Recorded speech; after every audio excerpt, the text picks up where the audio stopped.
Ernst Zürcher, professeur, chercheur à la Haute École spécialisée bernoise.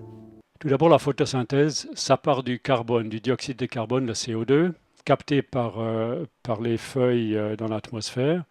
Et usuellement, on dit que ça s'associe avec un peu d'eau, la lumière solaire pour donner du glucose, c'est donc ensuite le C6H12O6, et de l'oxygène. Mais c'est beaucoup plus subtil que ça. En fait, il ne faut pas seulement 6 molécules d'eau pour s'associer à 6 molécules de CO2, il faut 12 molécules d'eau si on considère la formule complète de la photosynthèse. Et cette eau est complètement dissociée. C'est une eau qui est entièrement défaite. Et ici, j'ai mis en bleu l'hydrogène et en jaune l'oxygène.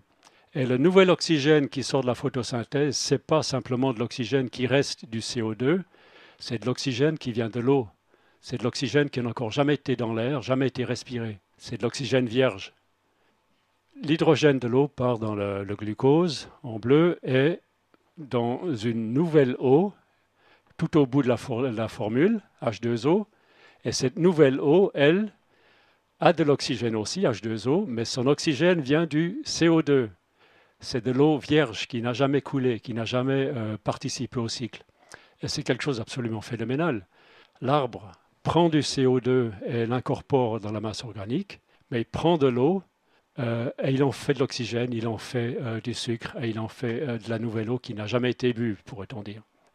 Voilà, ça concerne la photosynthèse. Et si on considère les masses, pour 1000 kg de bois à l'état sec de cet arbre, on a eu besoin pas de 1000 kg de CO2 gazeux, mais de 1851 kg de dioxyde de carbone, de CO2.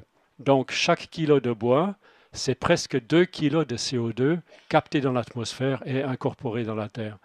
Pour chaque kilo de bois, vous avez pratiquement 1,3 kg d'oxygène qui est produite, de l'oxygène vierge, jamais respiré, et 500 grammes d'eau nouvelle.